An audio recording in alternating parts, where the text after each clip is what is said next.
Hi everybody, welcome back to my channel. It's Marta. Today's video is all about DIY ornaments that I'm making for my tree. I know I'm a little late to the game. Better late than never, right? So if you want to see how I made them, keep on watching.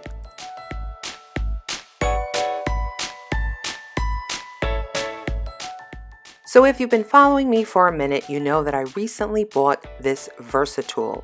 It's a wood burning kit that I picked up on Amazon. I'm obsessed with it and I wanted to try to make some rustic ornaments for my tree. So I'm going to be using these birch tags or wood rounds that I had laying around. I thought they would be perfect. So Peter Parker packed a peck of pickled peppers. And I'm just kidding. Peter Parker made some holes at the top for me. Yes, Peter Parker, that's my husband. I tend to call him that when I'm annoyed, and today was no different. I need those holes for the jute string that I will be threading through it so that I can hang them on my tree. So I opened up my Word program and I just typed in a word, the word joy. I picked out the font that I liked. I'm going to be using some words to stencil onto the wood rounds and then I just print them out. Place the wood round right on top of the word joy just to make sure that I get it smack dab in the center, and I trace around it with a pen and then I cut it. Cut out a piece of transfer paper and I put it right underneath the joy and then tape everything to the wood round so that I can go ahead and trace it. I did have to reposition it. I mean, if I left off the Y, it would just read Joe. That's not very Christmassy, is it? Just have to make sure it's centered. Ballpoint pen and I trace over the letters of the word. Now you can use a pencil, you can use anything you want. I just happened to use a pen, it was what I had. And this is pretty easy unless your hands shake like mine. I always manage to get like 3 and 4 lines to each letter. I don't know how that happens, but it all works out in the end. So taking my VersaTool, I just go in and start wood burning. This is my favorite part. And as you can see, those little lines, those extra lines that I made, they just disappear. The wood burner, I can't speak, just covers all of that up.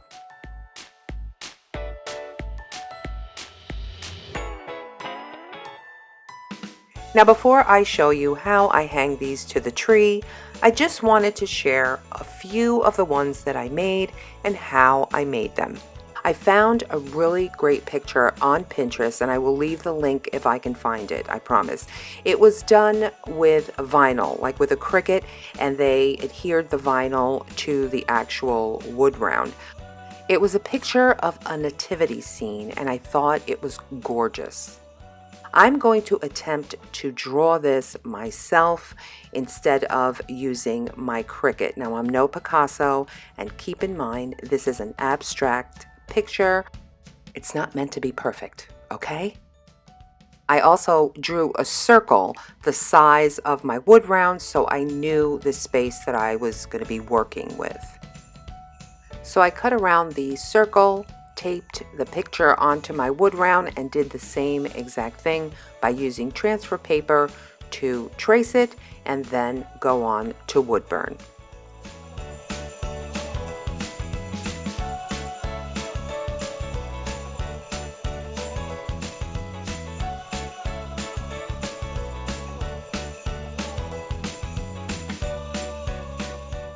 To add a little bit of color and just some extra detail, I went in with some silver paint and painted the inside of the star.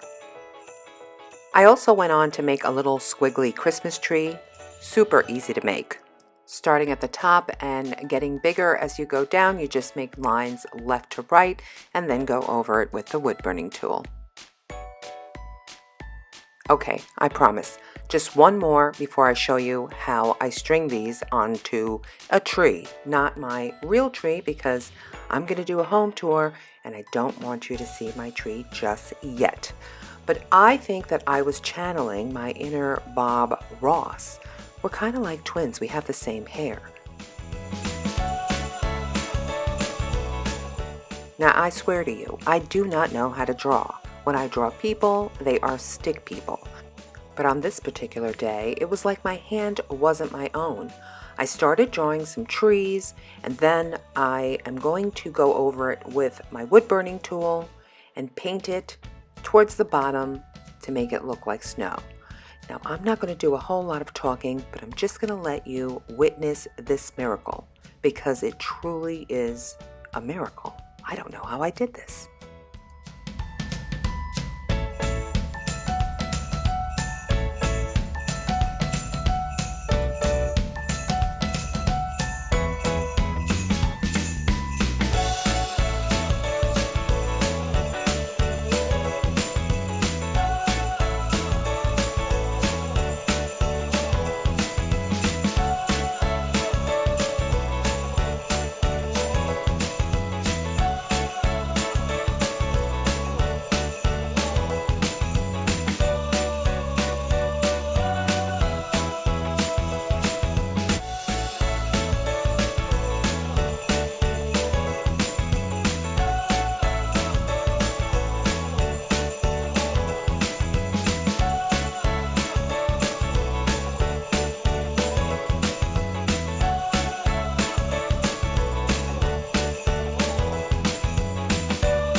I'm going to be using twine to hang these, but to embellish them, I'm going to be using these beads. They're really not beads, it's garland.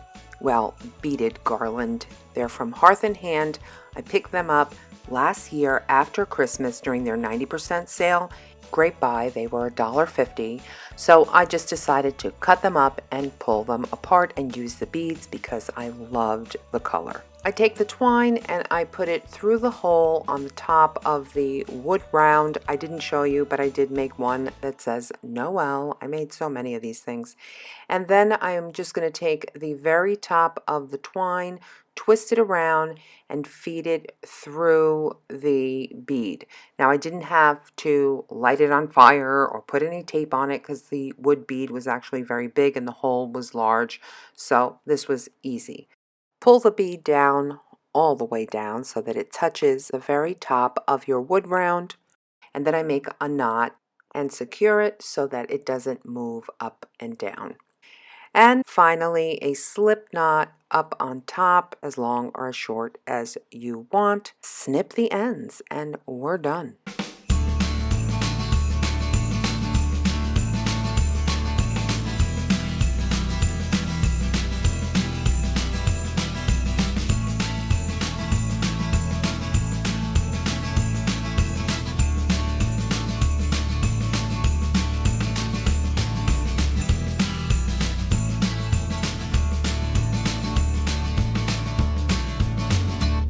I'm in love with these ornaments. I actually should have made more, and I probably will. These would make a great personalized gift if you put somebody's initial or name on the back.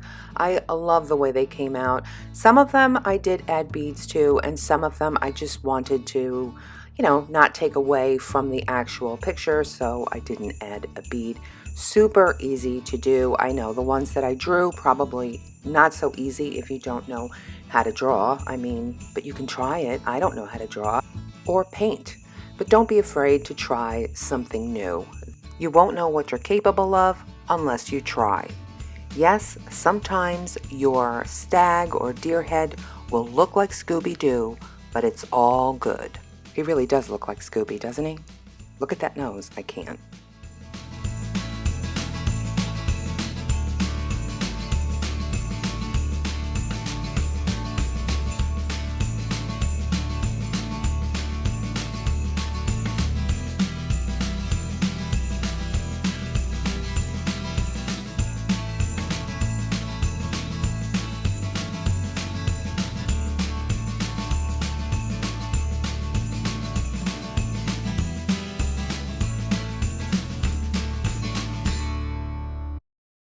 So I wasn't going to add this to the video because it's already 10 minutes long, but I figured what's another few minutes?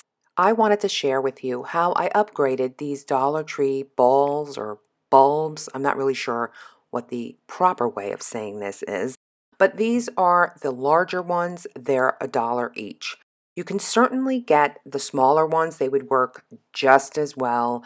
Definitely the better buy, but I just wanted to create 2 large ornaments to complement my tree. To embellish these and make them more my style, I bought some macrame cord from Amazon, 3 millimeters in width. Also from Amazon, I picked up a 5-pack of crochet hooks. These are made by Susan Bates. I don't know who she is. Norman Bates, Susan Bates. Are they related? They're actually a pretty good buy. I got a pack of 5 for $7.19, I believe. I'll leave the link down below. I've never crocheted in my life, so I needed to buy a pack for this project. So I'm going to start out by making what they call a slip loop, and I'm going to put my crochet hook right through that loop. Now, to begin, I started to grab my cord from behind, as you can see here, and then pull it through the loop. Can you see that? And I continued to do this until I had a very long chain. Now, what I didn't know was that I was doing this incorrectly. It was too late by the time I figured it out, but I want to show you the correct way to do this. You don't go from behind like you see here. The correct way to do this is by bringing the crochet hook forward and then pulling it through that loop. But as you can see, I was having trouble doing this. I don't know why. It just didn't seem natural for me. I look like Mrs. Claus with my robe and I'm knitting. Look at me. So I continued to do it my way and they came out okay, in my opinion. I made a very long chain. I really didn't measure. This took me about 20 minutes to do, and I just figured if I have more, it's better. So you need enough to go around the entire bulb. If you have the smaller bulbs, then you need less, obviously. At the end of all of this chain, I made a slip knot just to keep it all together. Now we're going to take the metal top off of the ornament and we're going to begin to glue this chain of cord all the way around. A dab of hot glue and I glue my cord down. And then I'm going to just snip off that piece at the end where I made the slip knot. Now I'm going to start winding the rope around the ornament by using some hot glue about every inch or so, making sure that when I'm going around, I keep my rows together so you don't see any gaps and everything stays in place. And I should have taken my own advice because mine had some gaps.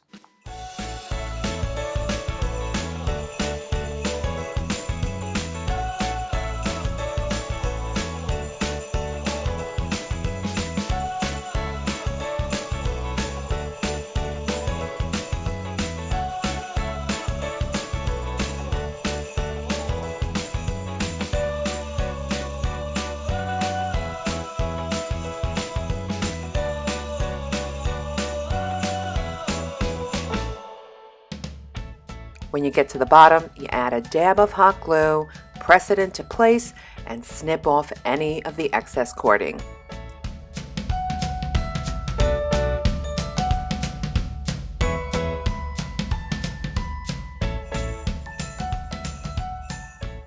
Put back your metal top. You can use some of the same cord like I did. I just put it through the very top of the ornament hook to hang it, or you can use ribbon as well. Cut the excess and we're done.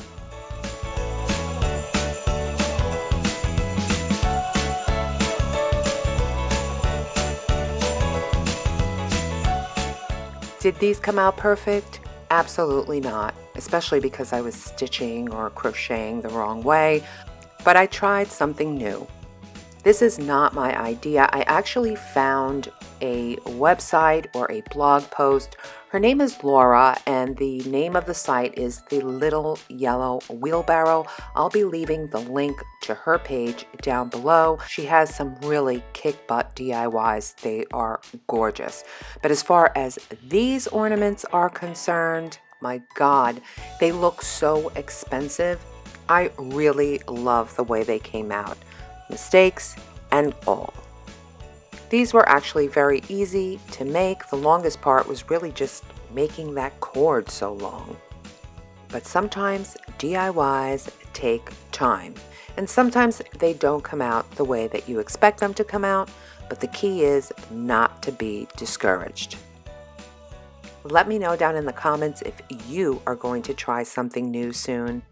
Thank you so much for watching. I will see you in my next video. Bye guys, and Merry Christmas.